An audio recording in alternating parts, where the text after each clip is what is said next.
Pernah nggak sih kita mikir kalau penelitian itu kaku banget? Kayak ngikutin resep masakan yang nggak boleh salah sedikit pun. Padahal ya, ceritanya jauh lebih seru dari itu.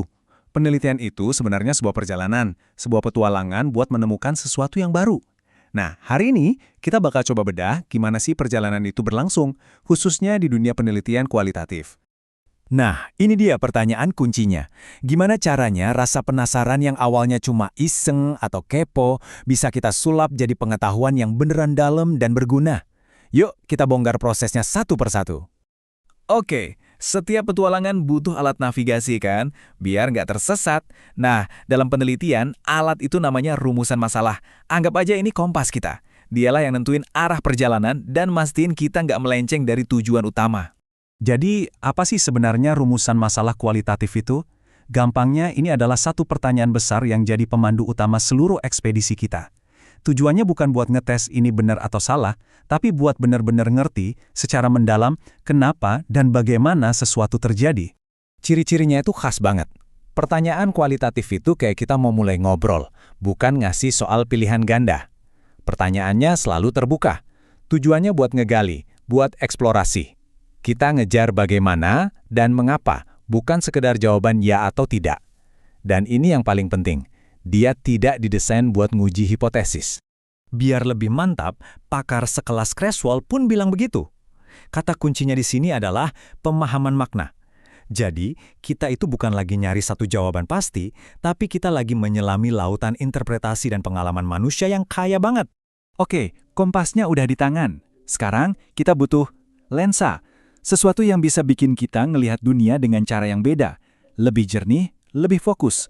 Nah, itulah gunanya kerangka teori. Nah, di sini bedanya kelihatan jelas banget. Kalau di penelitian kuantitatif, teori itu kayak cetak biru bangunan, kaku banget. Tapi di kualitatif, teori itu lebih mirip kacamata dengan koleksi lensa yang bisa kita gonta-ganti. Dia ngebantu kita menafsirkan apa yang kita lihat, bukan ngasih tahu kita harus nemuin apa. Kebayang kan? Jadi, kerangka teori itu ibaratnya toolbox atau kotak perkakas kita. Isinya tuh bukan obeng atau palu, tapi konsep-konsep keren yang bisa kita pakai buat ngebongkar data, ngertiin isinya, dan akhirnya ngejelasin cerita di baliknya. Maxwell ngasih ringkasan yang pas banget. Kuncinya itu ada di kata menafsirkan. Teori itu bukan buat maksa data biar muat di dalam satu kotak. Justru sebaliknya, teori itu ngebantu kita buat dengerin cerita apa sih yang sebenarnya lagi disampaikan sama data itu. Nah, ini bagian paling serunya. Gimana si kompas dan si lensa ini kerja bareng. Ini bukan hubungan satu arah loh, tapi lebih kayak sebuah tarian, di mana keduanya saling memengaruhi dan bergerak bersama secara dinamis. Gini cara kerjanya. Awalnya, pertanyaan kita ngebantu kita milih teori mana yang paling pas buat dipakai. Terus, teori yang udah kita pilih itu malah kayak balik nanya ke kita, yakin pertanyaannya udah cukup tajam?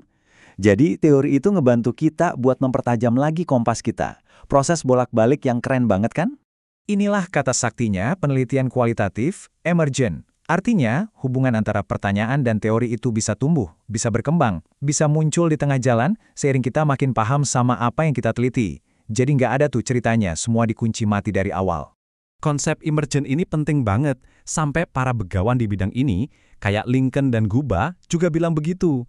Ini artinya penelitian kualitatif itu seolah-olah hidup. Dia bisa bernapas, bisa beradaptasi sama temuan-temuan baru di lapangan, nggak cuma ngikutin rencana kaku dari awal. Oke, kompas siap, lensa udah dipasang, sekarang waktunya berburu. Berburu apa? Ya jelas, berburu data dong. Bukti-bukti nyata dari lapangan yang bakal ngebantu kita ngejawab pertanyaan kita. Coba dibayangin, rumusan masalah kita itu kayak peta harta karun. Peta itu nggak cuma nunjukin, di sana ada harta karun, tapi juga ngasih petunjuk. Harta karunnya itu bentuknya cerita, bukan koin emas. Ngerti kan maksudnya? Dia ngarahin kita ke jenis data yang benar-benar kita butuhin. Dan benar aja, harta karun yang kita cari di sini bukanlah angka-angka statistik, tapi cerita, pengalaman, kata-kata, bahkan gambar. Seperti kata Bogdan dan Biklen, data kualitatif itu isinya deskripsi dan narasi yang kaya banget. Biar lebih kebayang, kita lihat contoh praktisnya. Kalau pertanyaan Anda soal makna dan persepsi, ya jelas teknik Anda adalah wawancara mendalam, dan data Anda nanti bentuknya transkrip hasil obrolan. Kalau Anda mau tahu soal proses sosial, ya Anda harus terjun langsung, observasi, dan datanya nanti jadi catatan lapangan. Lihat polanya? Pertanyaan kita itu yang nentuin segalanya. Oke, teori udah, Konsep udah, biar nggak ngawang-ngawang, sekarang kita lihat langsung gimana semua proses ini berjalan di dunia nyata. Kita intip lewat sebuah studi kasus. Semua selalu berawal dari satu percikan rasa ingin tahu. Sebuah pertanyaan yang kelihatannya sederhana, tapi sebenarnya dalam banget. Bagaimana sih para guru memaknai kurikulum merdeka yang baru ini? Nah, karena pertanyaannya tentang memaknai, penelitinya langsung ngambil lensa atau kacamata yang pas. Dipilihlah teori seperti konstruktivisme sosial buat ngelihat gimana makna itu dibangun bareng-bareng di antara para guru. Juga interaksionisme simbolik buat ngelihat gimana makna itu tercipta lewat obrolan dan interaksi mereka sehari-hari. Kompas dan lensa udah siap, perburuan pun dimulai. Apa yang diburu? Ya cerita-cerita para guru lewat wawancara, mengamati langsung cara mereka mengajar di kelas, sampai mengubek-ubek dokumen-dokumen pengajaran mereka. Dan inilah momen puncaknya. Semua potongan puzzle tadi disatukan.